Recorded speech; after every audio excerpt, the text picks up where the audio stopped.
Season 2 of House of the Dragon has started. People are enjoying it. Things are going. Death. War is about to happen, but have they veered too far away from the books to save this show?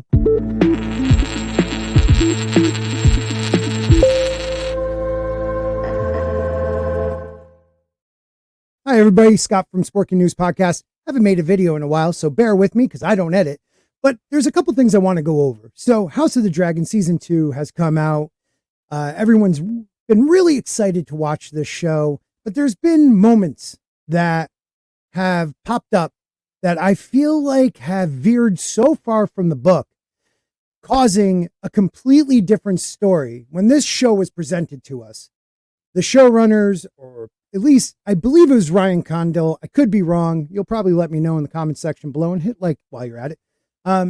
Said that there was even a commercial, there was the people who said this and the story from this side, but this is the truth. I have already separated that. Show is show canon, book is book canon, and I don't want to intertwine the two, or I won't be able to enjoy the show. I am a book snob. But they have made some massive changes. Now, there are smaller changes that, affected a little bit, like Hugh, the blacksmith, living in King's Landing, even though in the books he's a bastard on Dragonstone, born, raised there, Smitty from there, a dragon seed, a rider later on, an important character. Spoilers, by the way, for books and everything else. Sorry. That wasn't the biggest deal. Leaving out Sarah Snow up in the north, even the Pact of Ice and Fire, which committed a marriage between the Starks and the Targaryens in the book, that was left out. But there were some other changes that effectively change everything. Now, one that I consider a little more minor, but also is the North issue. Cregan Stark, episode 1, you and Jace are up there. You have these two getting to know each other. I feel like they could have had a better relationship than they showed. We were told in the books that, they went hunting and drinking, and, Cregan thought of him as a brother because, not of a brother, but like his little brother who he lost years prior. Did I say Luke? I meant Jace. Jace, connected with him, also had a relationship, probably with his bastard or half bastard sister or whatever you want to call her. But when they show them, they're going to the wall. Now that doesn't happen in the book. They just stay at Winterfell, and I may ramble, so stick with me. Then we see them telling the story of winter is coming, and the guy who plays Cregan Stark, dude, he's a northerner. Sounds great. But they talk about how even his household takes 10 members every year to help bolster up the Night's Watch. Okay, by Ned's time, that tradition is gone. We don't even hear about it.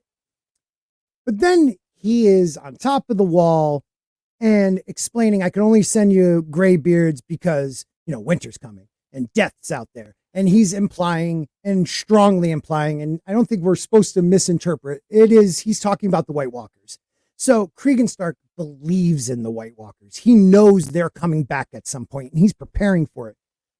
Jump 80 years later, 70 something years later, and the Watch has pretty much just rapists and thieves, barely enough men to man a couple of the castles on the wall. And no one in the realm, even the Starks a bit, the North a bit helps out, but no one else cares. Now, that's all good, but Ned thinks of the White Walkers as a myth. So the White Walkers were about 10,000 years before, even maybe a little farther more than that, before the Age of Heroes. Now, that story, the truth of it, lasted all the way up to a Dance of Dragons. They believed in it so that this is truth. There's no myth to this. These guys are coming back. And then just a couple generations later, no one remembers it. So those are like little things. The idea that Rhaenys doesn't have black hair. changes the whole story of Game of Thrones. Rhaenys having black hair because she is part Baratheon, from her mother's side. That is a big thing in the book. Now, you might say, okay, they gave the actress silver hair. They didn't want to confuse people. But by giving her the silver hair, you didn't think about Game of Thrones at all. Because Ned's basis for calling out Cersei for her bastard children is that the seed is strong and every Baratheon born every Baratheon born, no matter who they married, whatever family, the child had dark hair. I could be wrong about that, but I'm pretty sure I'm right. The seed is strong. That characteristic, that genetic code, I'm telling you, I rumble. I'm not gonna edit. Sorry. That trait. Thank you, everybody. That trait is something that he bases everything on, his life on, in a Game of Thrones, the book and show. And we know what happens to him. And they just don't think about those little things. But the biggest one is the whole blood and cheese moment. Okay. What bothered me is, well, there's quite a few things. Okay. In the book, Daemon is already at Harrenhal when he finds out about the death of Luke. And what he does is send a raven to Rhaenyra, a son for a son. She knows what he's planning on doing. He's going to take somebody out. She doesn't really care. She is mourning. She's also more fierce in the book. And that's another thing we'll touch on, the women in the show compared to the fierceness of the women in the book. And he meets with Massaria, the white worm. The woman has weird accent sometimes and not other times. Once again, she, in the book, hires Blood and Cheese for Daemon because he's at Harrenhal. He never goes there and interviews the guys. No, she hires him. She's fully involved in this murder, and and it goes on. So right off the rip, Daemon sneaks into the city, interviews the guys himself, pays them half. Massaria has nothing to do, so she's not complicit. And that's something I've noticed with these writers. They do not want to make the women seem, fierce, warlike, able to, don't take this wrong, but act like a man and be an idiot and do stupid things. They want you to see the softer side of them. Alicent in the book, after the blood and cheese thing, wants to get Blood's name so she can have his whole family killed. In this, she wants nothing to do with anything. But we'll get to her. So that's somewhat of a different. Doesn't change. It changes the story, but not maybe the outcome. Okay. What changes the outcome is this. Blood and Cheese get to the royal area, can't find Aemon. So they end up in Helena's room, where and the acting is great, is pretty much waiting for them, knowing that it's going to happen. The rat catcher will come with her two children. They put a knife through her throat. She tries to give them jewelry. They threaten her even more, threaten both the children. So they tell her to decide. She points. Blood's like, she must be lying. It must be the other child, because they're twins, a boy, Jaehaerys, and a girl, Jaehaera. But Cheese, a terrible gambler, always loses, bets on Helena being honest, and realizes that she's telling the truth. They take the child's head. Gruesome moment. She picks up her daughter, runs to her mother's room where she's having sex with Sir Criston Cole, who I thought I hated from the books, but I hate him even more in this show. And they were there having sex, and that's how they find out.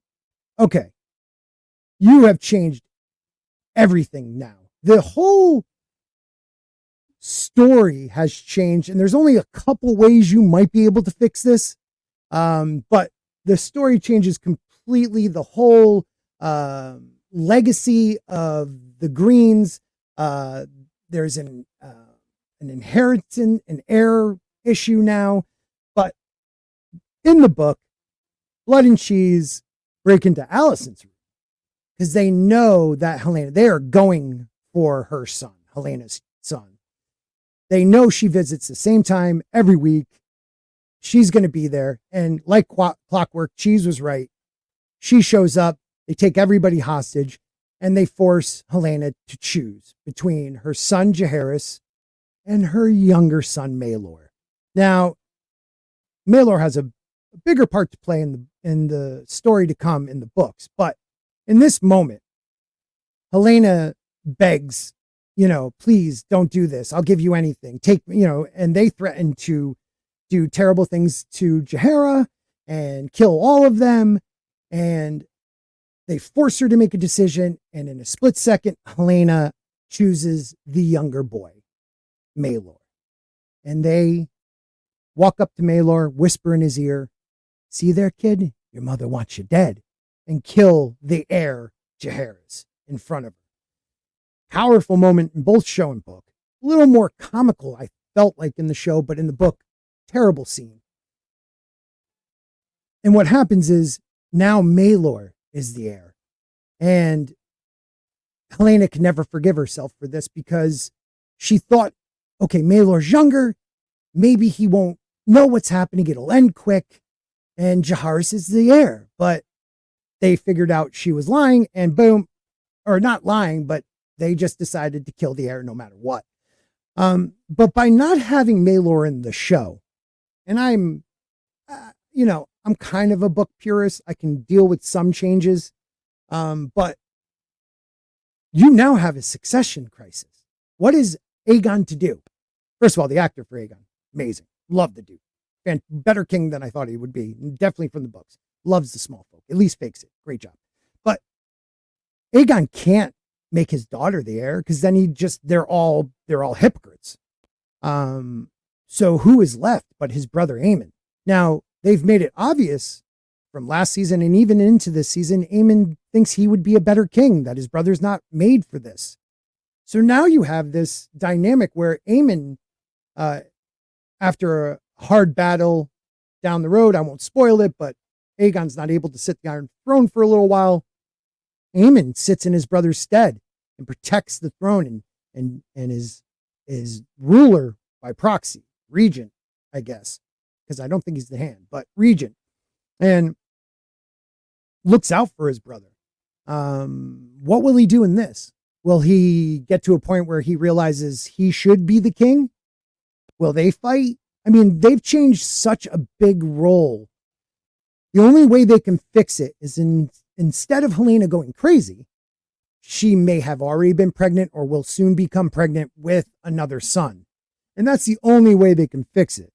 But they're dancing a line where if they don't change this, it can take the show in a direction that is so far from the source material, a lot of us book fans may not enjoy it. I can get away with some of the other things. I understand everyone thinks you're a terrible person if you thought, Valerian should be white with silver hair and purple eyes. I've gotten over it. Look, the actors are great. I could deal with it. They were supposed to be like the elves of Tolkien's land but actual humans, but like higher than humans, in George R. R. Martin's land. But whatever. You did what you did. We won't address it even in the show. We'll just pretend like it's normal. Fine. But by changing Blood and Cheese, and also by not having Allison in the room, having her with Kristen Cole in the sack, which doesn't happen in the show or in the books. First of all, that just makes Kristen Cole look like whoever's sleeping with him, he'll do whatever they want. I'm going to win for you. I love you. Let's leave. He's just a boy toy, it's pathetic. But it also, Allison is much stronger in the book. I feel like they've been trying so hard to make her seem like, and Rhaenyra connect, like, I don't want this war to happen. In the book, they're ready to throw down. They are ready to throw down way before. They hated each other towards the end of their King Viserys' life and into this. Things happen. They're vicious. Rhaenyra, Umbrella. Rihanna, I can never say her name. Okay, the queen. You know, they call her Magor with tits because she is so violent and she will kill. She's a kinslayer and she doesn't care. I guess we'll have to see where they go with the show. I'm praying that it at least tries to stick to the source material and not change it so much. And if they do change it, at least make the story good. Please don't give us another season 7 and 8 of Game of Thrones. Oh, please. I pray for that. But let me know what you think in the comments down below. I'm Scott with Sporking News Podcast. If you like this, we do a live stream every Monday night. I'll put it up here. A Spork of Ice and Fire. So we right now are talking about episode reviews. So next one will be episode 3. But even when the series is not on, we do a Song of Ice and Fire, Dunk and Egg, everything in that world, and maybe even other worlds like Harry Potter and stuff like that. So please subscribe if you like the channel. If not, subscribe anyways. And I hope you all have a great day. Take care, everybody.